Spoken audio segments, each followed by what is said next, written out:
Hello everyone, welcome back to exam NCERT. Exam NCERT में आप सबका स्वागत है।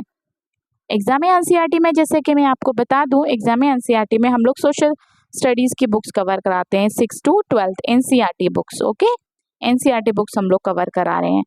ठीक है, तो अभी हमारी 6 की एनसीईआरटी बुक्स चल रही हैं, जो कि आप प्लेलिस्ट में आराम से देख सकते हैं। और 9th क्लास की हमने इकोनॉमिक्स स्टार्ट कर दी है, राइट। तो हमने हिस्ट्री और पॉलिटी हम पढ़ते हैं ना, तो जिसमें हम महापुरुषों के बारे में पढ़ते हैं, तो हम अपने बहुत सारे महापुरुषों के बारे में पढ़ते हैं। तो हम साइड बाय साइड क्या करा रहे हैं, हम उन महापुरुषों की जीवनी कराते जा रहे हैं, यानी बायोग्राफीज कराते जा रहे हैं, जिससे कि आप समझ सकोगे कि ये अगर महापुरुष अगर ये आए हैं तो इनका जीवन में क्या घटनाएं हुई थी, कैसे ये किसी भी समिति में गए थे। जैसे कि ये विधि मंत्री थे हमारे डॉक्टर B.R. अम्बेडकर जी, तो ये विधि मंत्री थे। तो ये इनकी क्या परिस्थितियां रही जिसकी वजह से इन्होंने विधि की पढ़ाई की थी। ठीक है, इस तरह से हमने महात्मा गांधी जी की भी करा दी है जीवनी, हमने राजेंद्र प्रसाद जी की भी जीवनी करा दी है। ठीक है, तो आप लोग जाके प्लेलिस्ट चेक कर सकते हैं और वहां से आप वीडियोस को देख सकते हैं। ठीक है, आज हम क्या करा रहे हैं, आज हम डॉक्टर B.R. अम्बेडकर जी की जो जीवनी हम करा रहे थे उसमें हम आगे से आगे बढ़ रहे हैं। ठीक है, हमारे 2 वीडियोस आ चुके हैं, छोटे छोटे हमने आपको प्रोवाइड किए हैं। इसमें हमने थोड़ा थोड़ा हमने जीवनी को थोड़ा थोड़ा हमने उसमें दिया है, जिससे आप आराम से उसका रिवीजन भी कर सको। तो हमने क्या पढ़ा था, हमने देखिए डॉक्टर राजेंद्र प्रसाद जी की कार्यकारिणी सदस्य के बारे में पढ़ लिया था। हमने रचनावली के बारे में पढ़ा था कि रचनावली में कैसे कैसे क्या क्या हुआ था।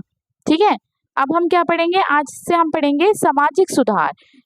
डॉक्टर अंबेडकर जी के बारे में, सामाजिक सुधार के बारे में हम पढ़ेंगे। ठीक है, जैसे देखिए पढ़ना स्टार्ट करते हैं और आप लोग इसको आराम से सुनिए चुपचाप से। ठीक है, बिल्कुल सुनते रहेंगे, आपको सब समझ आता रहेगा। और आप लोग ने हिस्ट्री तो कितने ये लोग वीडियोस देख रहे होंगे जिन्होंने हिस्ट्री कवर कर रखी होगी। ठीक है, तो वो लोग तो जानते होंगे कि हमारे डॉक्टर अंबेडकर जी का क्या योगदान रहा है, तो वो आराम से इस चीज को समझ सकते हैं। ठीक है, सामाजिक सुधार, B.R. अम्बेडकर के नेतृत्व में उन्होंने अपने संघर्ष तेज कर दिया। B.R. अम्बेडकर ने ना सामाजिक समानता के लिए वे प्रयत्नशील हो उठे। अंबेडकर ने ऑल इंडिया क्लासेस एसोसिएशन का संगठन किया। दक्षिण भारत में 20वीं शताब्दी के तीसरे दशक में दक्षिण भारत में 20वीं शताब्दी के तीसरे दशक में गैर ब्राह्मणों ने द सेल्फ रिस्पेक्ट मूवमेंट प्रारंभ किया। ठीक है, जिसका उद्देश्य क्या था, उन भेदभावों को दूर करना था जिन्हें ब्राह्मणों ने उन पर थोप दिया था।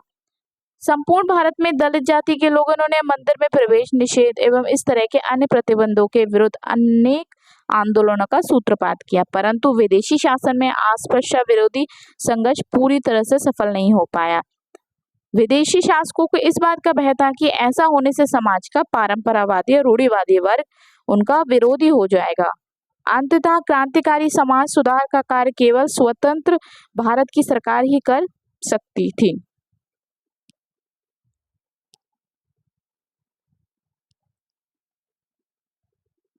ओके, नेक्स्ट, पुनः सामाजिक पुनरुत्थान की समस्या राजनीतिक एवं आर्थिक पुनरुत्थान की समस्याओं के साथ गहरे तौर पर जुड़ी हुई थी।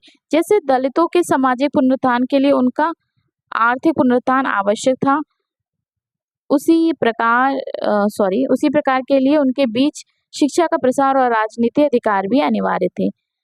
नेक्स्ट है छुआछूत के विरुद्ध संघर्ष। छुआछूत के विरुद्ध क्या संघर्ष हुए थे वो देखते हैं। ठीक है,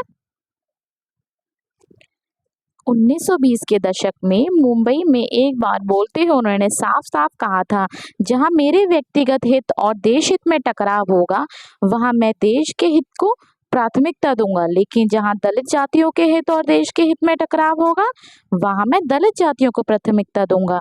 वे अंतिम समय तक दलित वर्ग के मसीहा थे। उन्होंने जीवन पर्यंत अछूतों के लिए कार्य किया। जहां महात्मा गांधी ने दलितों को अल्पसंख्यकों की तरह पृथक निर्वाचन मंडल देने के ब्रिटिश नीति के खिलाफ आमरण अनशन किया।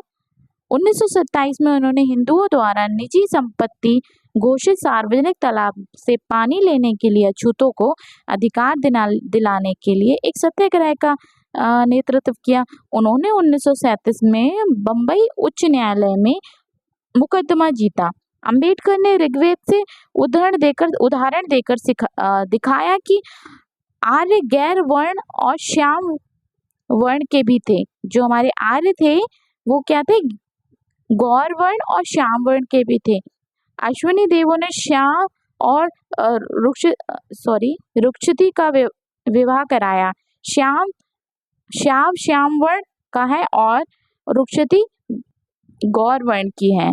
अश्विनी वंदना की रक्षा करते हैं और वह गौर वर्ण की है। एक प्रार्थना में ऋषि कहते हैं कि उन्हें पिशंग वर्ण अर्थात भूरे रंग का पुत्र प्राप्त हो। अंबेडकर का निष्कर्ष है, इन उदाहरणों से ज्ञात होता है कि वैदिक आर्यों में रंगभेद की भावना नहीं थी। होती भी कैसे, वे एक ही रंग के थे ही नहीं। कुछ गोरे थे, कुछ काले थे, कुछ भूरे थे। दशरथ के पुत्र राम श्याम वर्ण के थे। इसी तरह रघुवंशी कृष्ण भी श्याम वर्ण के थे। ऋग्वेद के अनेक मंत्रों के रचनाकार दीर्घतमस हैं। उनके नाम से ही प्रतीत होता है कि वे श्याम वर्ण के थे। आर्यों में एक प्रसिद्ध ऋषि कर्ण थे। ऋग्वेद में उनका जो विवरण मिलता है उससे ज्ञात होता है वे श्याम वर्ण के थे। इसी तरह अंबेडकर ने इस धारणा का खंडन किया है कि आर्य गोरी नस्ल के ही थे। अंबेडकर ने मंदिरों में अछूतों के प्रवेश करने के अधिकार को लेकर संघर्ष भी किया।